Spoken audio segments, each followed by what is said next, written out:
வணக்கம். 9 வருடங்களுக்கு முன்னால் காவிரி நதிநீர் பிரச்சனையின் போது கர்நாடகாவில் தமிழர்கள் தாக்கப்பட்டார்கள். தமிழ் படங்கள் திரையிடுவதை நிறுத்தச் சொல்லி ஆர்ப்பாட்டங்கள் நடைபெற்றன. அதற்கு கண்டனம் தெரிவிக்கும் வகையில் தமிழ் திரையுலகின் சார்பில் நடைபெற்ற கண்டன கூட்டத்தில் பலரும் ஆவேசமாக பேசினார்கள். அவர்களில் நானும் ஒருவன். அதற்கு எதிர்வினையாக என்னுடைய கொடும்பாவி உருவ பொம்மைகள் கர்நாடகாவில் எரிக்கப்பட்டன.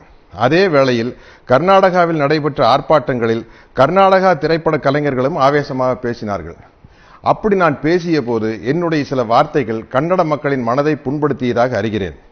நான் கன்னட மக்களுக்கு எதிரானவன் அல்ல.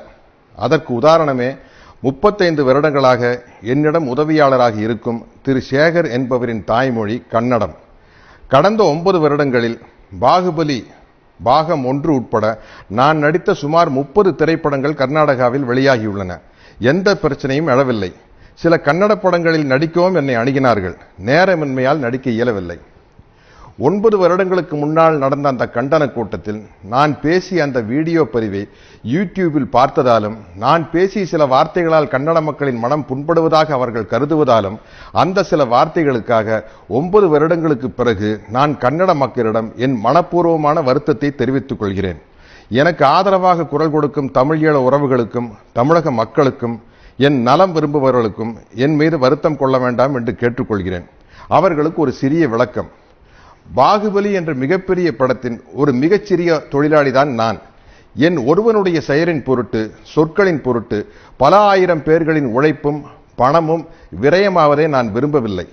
அது மட்டுமல்லாது கர்நாடக மாநிலத்திற்கு பாகுபலி 2ஆம் பாகத்தை வாங்கிய விநியோகஸ்தர்களும் திரையரங்கு உரிமையாளர்களும் பாதிக்கப்படாமல் பாதுகாக்கும் கூடுதல் பொறுப்பும் எனக்கு உள்ளது என்பதை தயவு செய்து புரிந்து கொள்ள வேண்டும் என்று கேட்டுக்கொள்கிறேன். அது இன்றைய ட்விட்டரில் இயக்குனர் திரு ராஜமௌழி அவர்கள் கூறிய விளக்கத்தின் மூலம் இன்றைய ட்விட்டர் பதிவில் ராஜமௌழி அவர்கள் கூறிய விளக்கத்தின் மூலமாக தெளிவாக தெரியும். ஆனாலும் இனிவரும் காலங்களில் தமிழீழ மக்களின் பிரச்சனையாக இருந்தாலும் சரி, காவிரி நதிநீர் பிரச்சனையாக இருந்தாலும் சரி, விவசாயிகள் பிரச்சனையாக இருந்தாலும் சரி, தமிழக மக்களின் நலம் சார்ந்த அனைத்து நியாயமான பிரச்சனைகளுக்கும் தொடர்ந்து குரல் கொடுத்து கொண்டுதான் இருப்பேன் என்பதை தெள்ளத் தெளிவாக கூறிக்கொள்கிறேன்.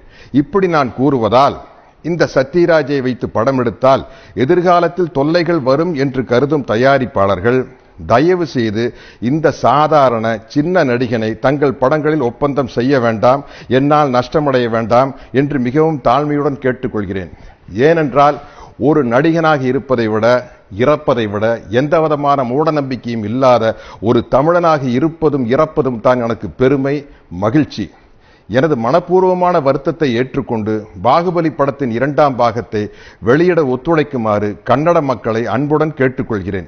என் உணர்வுகளை புரிந்து கொண்டு எனக்கு உறுதுணையாக நின்ற தமிழீழ மக்கள், தமிழின உணர்வாளர்கள், தென்னிந்திய திரைப்பட நடிகர் சங்கம், தமிழ் திரைப்பட தயாரிப்பாளர் சங்கம், தமிழ் திரைப்பட இயக்குநர்கள் சங்கம், தென்னிந்திய திரைப்பட தொழிலாளர்கள் சங்கம், என் நலம் விரும்பிகள் அனைவருக்கும் நான் எனது மனமார்ந்த நன்றியை தெரிவித்துக் கொள்கிறேன். என்னால் ஏற்பட்ட தொல்லைகளை பொறுத்து கொண்ட இயக்குனர் திரு ராஜமௌழி, தயாரிப்பாளர்கள் திரு ஷோபு, திரு பிரசாத் மற்றும் பாகுபலி படக்குழுவினர் அனைவருக்கும் எனது மனமார்ந்த நன்றியை தெரிவித்துக் கொள்கிறேன்.